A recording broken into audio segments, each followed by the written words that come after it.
जी जिल्हा परिषदची शाळा जळगाव ग्रामीण मतदारसंघाची जास्तीत जास्त विद्यार्थी फोडून आणीन पक्ष फोडी त्याला आमदार फंडातून त्या शाळेला मी 10 लाख रुपये देईन. ठरवा बरं तुम्ही. जळगाव जिल्ह्याचा एक आदर्श महाराष्ट्राला जाऊ द्या की आमच्या जळगाव जिल्ह्यामध्ये असं होतं. जळगाव जिल्ह्यात जाऊ द्या, पहिलं जळगाव ग्रामीण पासून तर सुरू करा. गैरा भाषण करतो म्हणजे गुलाब पाटील गावले ब्यावडे बाई अंगठा दावाडे हा प्रकार तो आहे. तर माझं म्हणणं हेच आहे की काही ना काही सुधारणा आपल्यामध्ये झाल्या पाहिजे आणि त्या करण्याचा आपण 100% प्रयत्न करतोय. आपण याच्यावर बक्षीस ठेवणार आहे यावेळेस. जी जिल्हा परिषदची शाळा जळगाव ग्रामीण मतदारसंघाची जास्तीत जास्त विद्यार्थी फोडून आणीन पक्ष फोडी त्याला आमदार फंडातून त्या शाळेला मी 10 लाख रुपये देईन. पोरं फोडा आपल्या.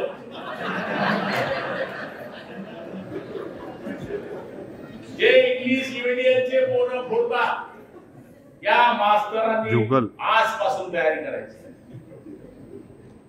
जसं पिक्चर मध्ये म्हणलं जातं की हम चुन चुन के मारेंगे, तसं आपल्या मनामध्ये घेतो की हम चुन चुन के बच्चे हैदर लाएंगे. अशा पद्धतीची आपल्याला शपथ घेण्याची आज गरज आहे. विनोदाचा जरी भाग असला बांधवांनो तरी मी नम्रपणे सांगतो काही शाळा अशा आहेत की तिथं 30-32 विद्यार्थी 2 शिक्षक. कुवारकिनाला 2च पोरं आहेत.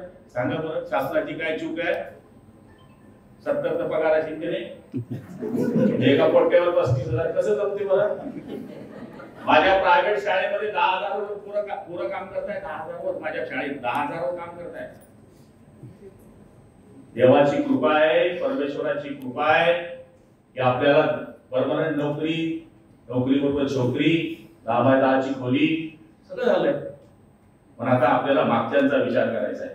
तुम्ही म्हणा गुलाबराव पाटील काही तर भाषण करायला आला का कीर्तन करायला आला? 2 कीर्तन आहे तुम्हाला. आज हनुमान जयंती आहे, त्यामुळे हनुमानाची गदा घेऊन बाहेर निघा आणि विद्यार्थ्यांना हाती घेऊन मी स्वतःचा आयुष्यामधला राम, त्याच्या मनातला जो राम आहे तो पूर्ण होऊ द्या.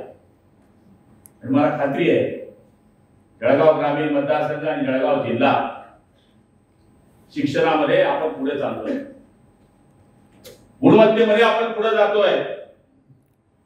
आणि मला तरी आज हे वाटतं की हा पुरस्कार दिल्यानंतर सुद्धा डबल माझ्या हाताने झाला तर कशाला करता आपण? तर शिक्षक लोक ऐकत नाही, नाना भाऊ ऐकत नव्हते, तर तुम्ही ऐकत नव्हते. म्हणजे काय प्रकार आहे? डबल सत्कार झाला पाहिजे. जरूर गुरुजनांचा सत्कार झालाच पाहिजे. तर माझी हात जोडून विनंती आहे, माझी कॉलर टाईट ठेवायची असेल ना तुम्हाला तो बच्चे पडा. उर्दूचे शिक्षक पण बसले आहेत. उर्दूची शाळेत पोरं प्रायव्हेट मध्ये का जात नाही याचा पण विचार करा. फरक आहे. मी उर्दू आणि मराठीमध्ये लढाई लावतोय असं नाही आहे, पण हा पण विचार थोडासा आपण केला पाहिजे. आपण सगळ्या गुणवत्तेमध्ये पुढे आहे, सगळ्या गोष्टीमध्ये पुढे आहे, पण आपली संख्याच वाढत नाही, त्याच्यामध्ये मागे. त्याच्यामुळे थोडा आपण आहे. प्रायव्हेट शाळेमध्ये रेपची रीग लागली आहे आणि ती लागत असताना मी आपल्याला एकच सांगेन की आपण सगळेजण या गुणवत्तेत पात्र असताना आदर्श शिक्षकांचे पुरस्कार आपण देत असताना फक्त 15 पुरस्कार आपण जिल्ह्यामधून देतो, 15-16. पण बरेच आदर्श शिक्षक असे आहेत. एक गाव मला आठवत नाही, त्या गावाचं नाव